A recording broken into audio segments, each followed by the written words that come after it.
మరి సమాజంగా కూడుకొని ప్రార్థనలోకి 14వ వచనం నుండి చదువుదాం. అప్పుడు మత్యానాకు పుట్టిన యెహీయేలు కుమారుడైన బెనాయకు జనమైన జకర్యా కుమారుడును ఆసాపు సంతతివాడును లేవీయుడునగు యహాజేయులు సమాజములో ఉండెను.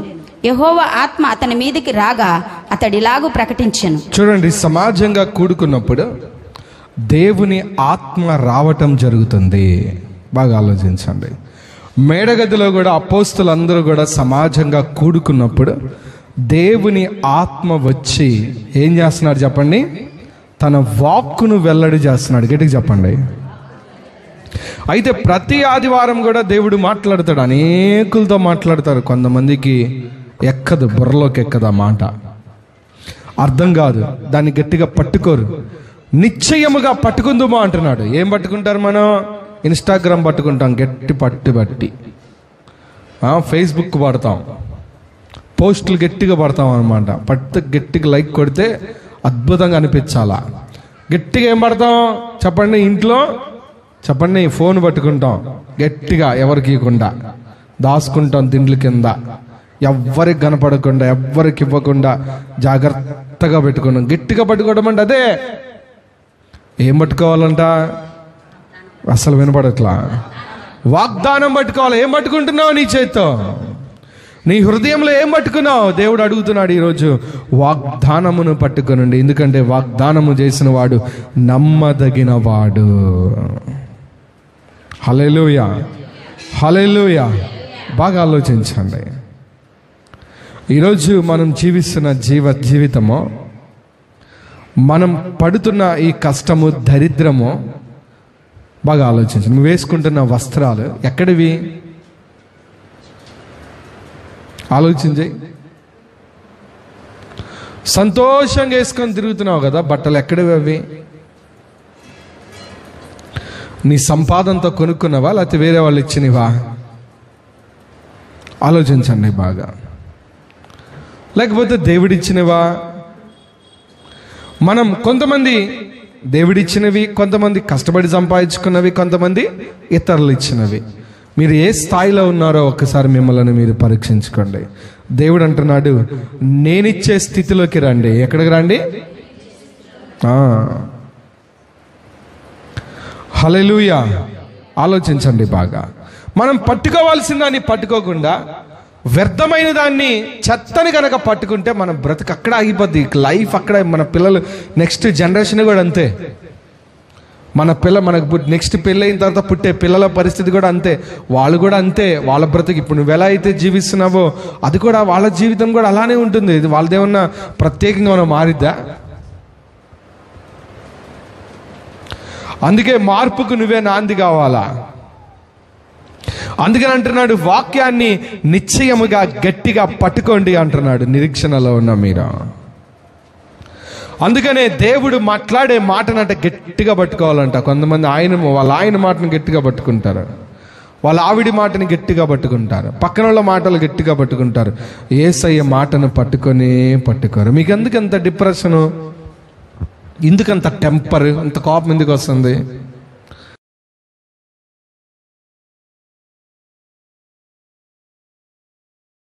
టెంపర్ లెగుస్తుంది. చెప్పండి, ఏం పట్టుకున్నావు నువ్వు? మాటలు, మనుషులు మాటలు పట్టుకుంటే టెంపర్ రాకేమొచ్చింది? మనుషులకి వెళ్ళి చూస్తే కోపం రాకేమొచ్చింది?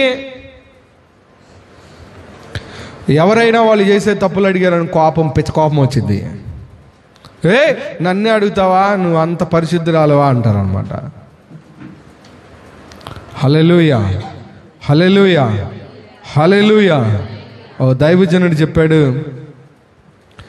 పిల్లలట తల్లిదండ్రుల మాట నేను ఎందుకు వినాలి అంటారంట, పెద్దల మాట నేను ఎందుకు వినాలి? ఇది సాతాను శిరస్సు నుండి వచ్చిన పని. హల్లెలూయా. పిల్లలు తల్లిదండ్రుల మాట వినట్లేదు అంటే చెప్పండి, తల్లిదండ్రులు పిల్లల గురించి ప్రార్థన చేయట్లేదని అర్థం, అంతే. వారికి కావలసిన వస్త్రాలు ఇస్తున్నారు, అన్ని కొనిస్తున్నారు, కానీ ప్రార్థన చేయట్లా.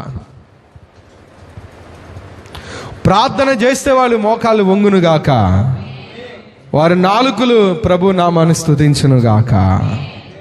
ఇప్పుడు జయరాజు ఉన్నాడు అనుకోండి, మా ఓడు బలి అల్లరోడు అన్న అంటాడు. ఎప్పుడైనా వాళ్ళ కొడుకు కోసం ప్రార్థన చేస్తాడు అల్లరి పోవాలని, నా చేత చేపిస్తుంటాడు అంతే. ఆలోచించండి. ప్రభు అంటున్నాడు, దేవుడిచ్చే వాక్యాన్ని మీరు గట్టిగా పట్టుకోవాలి. గట్టిగా పక్కన వాళ్ళకి చెప్పండి. ఆదివారం అంటే సమాజంగా కూడుకోవడానికి రావాలి కదా దేవుడు వాక్ పట్టుకోవాలంటే ముందు. అందుకనే కింద వచ్చినాలో అంటున్నాడు. ఇక్కడ చూడండి, దేవుని ఆత్మ అక్కడ సమాజంగా కూడుకొని ఏ సమస్య కొరకైతే ప్రార్థన చేస్తున్నాడు. ప్రవచనం వచ్చిందా రాలేదా? ప్రవచనం వచ్చింది. చూడండి, 3 లారీలు 4 లారీలు బంగారం ఎత్తుకొని వచ్చారంట. ఎక్కడ ఎత్తుకొచ్చారు చెప్పండి? యుద్ధములో నుండి. వీరు ఉదయాన్నే లేచి అక్కడికి యుద్ధానికి వెళ్ళేసరికి ఇసుకేస్తే రాలనంత సైన్యం వారికే తగాదులై ఒకరినొకరు పొడుచుకొని చచ్చిపోతే, అక్కడ నుండి కత్తులు, డాళ్ళు, బంగారం, ఇత్తడి, రాగి, వారు అప్పటికే ప్రపంచ దేశాలన్నీ యుద్ధం చేసుకొని ఆ యుద్ధంలో వచ్చిన ఆ బంగారం అంతా వాళ్ళతో పెట్టుకొని ఇక యెరూషలేమును కూడా జయించి ఆ బంగారాన్ని వాళ్ళ దేశాన్ని తీసుకెళ్లాలని ఆలోచనలో ఉంటారు. ఈ మధ్యలో వాళ్ళందరూ చనిపోతే వీళ్ళు కనీసం 4-5 లారీలు బంగారం, ఇత్తడి, రాగి, యుద్ధ సామాగ్రి అంతా కూడా ఎక్కడ తెచ్చుకున్నారు? ఒక్క ప్రార్థనతో చరిత్ర మార్చుకున్నారు వాళ్ళు. ఒక్క ప్రార్థనను బట్టి పరిస్థితులన్నీ మారిపోయాయి. ఎలా ప్రార్థన అంటే సమాజంగా కూడి. మనకు సమాజం అంటేనే నచ్చదు. సమాజంగా కూడి ప్రార్థనకు రావటం అంటేనే అబ్బా ఏం వెళ్తాంలే అంటారనమాట. హల్లెలూయా. కాబట్టి దేవుడు అంటున్నాడు, ఎందుకు మంగళవారం, ఎందుకు శుక్రవారం, ఎవరి కోసం? పాస్టర్ కోసమా? సమాజముగా కూడుకొని ఆ రాకడ సమీపమయ్యే కొలది, యేసు ప్రభు 2వ రాకడ వస్తున్న కొలది సంఘం అంట ఇంకా ఎక్కువగా కూడుకోవాలంట. శుక్రవారం పట్టదు, మంగళవారం పట్టదు, ఆదివారం పట్టదు. దేవుడు అంటున్నాడు, మీరు సమాజంగా కూడుకోకపోతే ప్రవచనాలు రావు, మీ జీవితంలో వాగ్దానాలు రావు, దేవుని ఆత్మ నడిపింపు ఉండదు. సమాజంగా కూడుకున్నప్పుడు దేవుని యొక్క కనికరము, దేవుని యొక్క కృప, దేవుని యొక్క ప్రేమ, దేవుని యొక్క ఆత్మ ఆయన కదులుతున్నాడు. అందుకనే ఎక్కడ 2-3 కూడి ఉంటారు. ఒకసారి చదవండి, మత్తయి సువార్త 18వ అధ్యాయం 19-20 వచనాలు చదువుదాం. మరియు మీలో 2 తాము వేడుకొని దేనిని గూర్చి అయినను భూమి మీద ఏకీభవించిన ఎడల అది పరలోకమందున్న నా తండ్రి వలన దొరుకునని మీతో చెప్పుచున్నాను. ఏలయనగా 2-3 నా నామమున ఎక్కడ కూడి ఉందురో అక్కడ నేను కూడి ఉందురో వారి మధ్య ఎవరుంటారంట? చెప్పండి గట్టిగా. ఏసే. ఒకసారి కీర్తనలు కూడా చూద్దాం. కీర్తనల గ్రంథం 7వ అధ్యాయం 7వ వచనం చూద్దాం.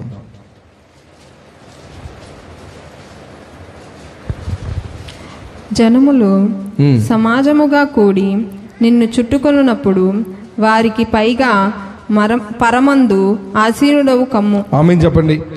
ఎప్పుడైతే సమాజం కూడుకుంటుందో అక్కడ దావీదు ఏమంటున్నాడు? వారికి పైగా పరమందు ఆసీనుడవు కమ్ము. ఆమేన్ చెప్పండి. సమాజంలో ఉన్న శక్తి మీకు అర్థం కావట్లా, అందుకనే మీరు ప్రార్థన అంటే ఎక్కట్లేదు. మంగళవారం అంటే అర్థం కావట్లా, శుక్రవారం అంటే అర్థం కావట్లా. బాగా ఆలోచించుకోండి. వచ్చే నెలలో ఉపవాస ప్రార్థనలు 40 days స్టార్ట్ అవుతాయి. అవి కూడా ఎక్కువ బుర్రకి. ఎవరి పనులు వాళ్ళకు ఉంటాయి, ఎవరి బిజీ వాళ్ళకు ఉంటుంది. కానీ నిరీక్షణలో వాగ్దానాన్ని స్వతంత్రించుకోవాలా వద్దా? స్వతంత్రించుకోవాలి. వాగ్దానాలు పొందుకోవాలి, జీవితాలు మార్చుకోవాలి, ఆశీర్వాదకరంగా మారాలి అంటే చెప్పండి, సమాజముగా కూడుకొనటం మానుకొనక. పక్కన వాళ్ళకి చెప్పండి. హల్లెలూయా, హల్లెలూయా. నా జీవితంలో నేను యేసయ్యని నమ్ముకున్న తర్వాత మొట్టమొదట నేను కలిగి ఉన్న ఒక లక్షణం ఏంటంటే అదే. ఆదివారం ఆరాధన, చర్చిలో ఏ పూట ప్రార్థన పెట్టినా ప్రార్థన మానకుండా వెళ్ళేవాడిని. అదే నన్ను మార్చేసింది. అక్కడే క్రమం నేర్పించింది, అక్కడే నేను ప్రార్థన నేర్చుకున్నా, అక్కడే నేను స్తుతించడం నేర్చుకున్నా, అక్కడే నేను ఆరాధించడం నేర్చుకున్నా, అక్కడే నేను వాక్యము నేర్చుకున్నా, అక్కడే దర్శనాలు చూసా, అక్కడే మోకాళ్ళు వేసా, అక్కడే ఆత్మను పొందుకున్నా, అక్కడే ప్రవచనాలు పొందుకున్నా, అక్కడనే దేవుణ్ణి చూసా, దేవునితో మాట్లాడా. హల్లెలూయా. ఆ తర్వాత ఇంటి దగ్గర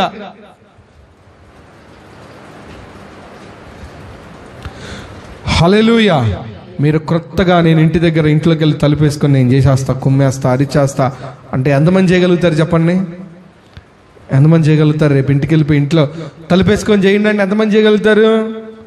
వెళ్ళి 2 నిమిషాలు ప్రార్థన చేయగానే ఇంత బాగా నోరు తెరిచి ఉఫ్ బుస్సు ఉఫ్ బుస్సు అంటారు అన్నమాట. ఆవులంతలు వస్తాయి బాగా. 10 నిమిషాలు ప్రేయర్ చేయగానే వెంటనే నిద్ర కూడా వచ్చేసిద్ది. డీప్ స్లీప్, మామూలు స్లీప్ కూడా కాదు. మైకు అలా పట్టిద్ది. రాత్రుల పూటైనా నిద్ర కొద్దిగా మెలకుతూ ఉంటాం, కానీ ప్రార్థనా గదిలో బట్టే డీప్ స్లీప్ ఎక్కడా పట్టదు. అందుకనే నిద్ర రాకపోతే బిళ్ళలు వేసుకోమాకండి, ప్రార్థనా గదిలోకి వెళ్ళండి. హల్లెలూయా, హల్లెలూయా. అందుకని అంటున్నాడు, నిరీక్షణ గలవారులారా కొందరు మానుకున్నట్లు సమాజముగా కూడుట మానక. కొంతమంది మానేస్తున్నారంట సమాజంగా కూడుకోవటం. మానేసిన వాళ్ళు ఏమైపోయారు? యోధా తప్పిపోయాడు. అనేక మంది తప్పిపోయారు. సమాజంగా కూడుకోవటం మానివేసిన వాళ్ళు వెనక్కి వెళ్ళిపోయారు. పక్కన వాళ్ళకి చెప్పండి, వెనక్కి వెళ్ళిపోయారు. వాళ్ళలో విశ్వాసం ఉండదు. కొన్ని దినాలకి వాళ్ళు యేసుని కూడా వదిలేసి వెళ్ళిపోతారు. నేను ఎందుకు వదిలేస్తానులే అని అనుకుంటారు, కానీ సమాజంగా కూడుకొనకపోతే దానిలో ఉన్న సాతాను యొక్క ప్రభావం. బాగా ఆలోచించండి. భార్యాభర్తలు ఇద్దరు కలిసి ఉన్నప్పుడు సాతాను వచ్చిందా? ఇద్దరు విడివిడిగా ఉన్నప్పుడు వచ్చిందా? ఆదికాండంలో 3వ అధ్యాయంలో చూడండి. సమాజంగా మీరు కూడుకొనకపోతే జరిగేది అదే. చక్కగా వచ్చి ఏం చేస్తుంది అంటే జల్లిడి వేసింది. గట్టిగా చెప్పండి, అంతే. ఎందుకు అంటే నువ్వు సమాజంతో కూడుకో, నీకు అసలు సమాజమే లేదు. సమాజంతో కలిసి ప్రార్థన లేదు, సమాజంతో కలిసి వాక్యము లేదు. అందుకని అంటున్నాడు కీర్తనకారుడు, ఉంది ఎక్కడ అభిషేకం ఉందో ఈ దావీదు గారు చెప్తా ఉన్నారు. చూడండి, సహోదరులు ఐక్యత కలిగి నివసించుట ఎంత మేలు, ఎంత మనోహరము. చూడండి, ఐక్యత కలిగి నివసించుట అంటే సమాజంగా కూడుకున్నట, వారు ఒక్కటిగా ఉండుట. ఇప్పుడేముంది? ఒకరి మీద ఒకరికి తగాదాలు, కోపాలు. మీకు తెలుసు, తెలియదేముంది? ఒక ఇంట్లోనే సమాధానం లేదు, సంఘములో సమాధానం లేదు, పక్కన వారితో సమాధానం లేదు, కొలిక్స్తో సమాధానం లేదు. ఎక్కడిని క్షమించలేం, ఎవరిని ఏం చేయలేం, ఎవరిని కలుపుకోలేం, ఎక్కడికి వెళ్ళలేం. అందుకని అంటున్నాడు, ఐక్యత కలిగి నివసించుట ఎంత మేలు, ఎంత మనోహరమో. అది తల మీద పైబడిన అహరోను గడ్డ మీదుగా కారి అతని అంగి అంచుల వరకు దిగజారిన పరిమళ తైలము వలె నుండును. చూడండి, ఇక్కడ సహోదరులు అంటే విశ్వాసం కలిగిన, మళ్ళీ అవిశ్వాసాలను కలుపుకుంటా నెతికెక్కి తాండం చేసుకుంటా అలా అంటలా దేవుడు. ఎవరంట చెప్పండి? విశ్వాస సంబంధమైన వారు. ఎవరు నీ స్నేహం? ఎవరితో? ఇన్స్టాగ్రామ్లో ఎవరితో నీ స్నేహం? ఫేస్బుక్లో ఎవరితో నీ స్నేహం? వాట్సాప్లో ఎవరితో నీ స్నేహం? లోకములో ఎవరితో నీ స్నేహం? యేసయ్యను నమ్ముకున్న ప్రార్థనా పరులతోనా, విశ్వాసులతోనా, లోకములో ఉన్న సన్యాసులతోనా? ఎవరితో నీ సహవాసం అని చెప్పండి. సన్యాసి రాసుకుంటే ఏ రాలిందంట? గట్టిగా చెప్పండి. ఇప్పుడు దాకా అదే రాలింది.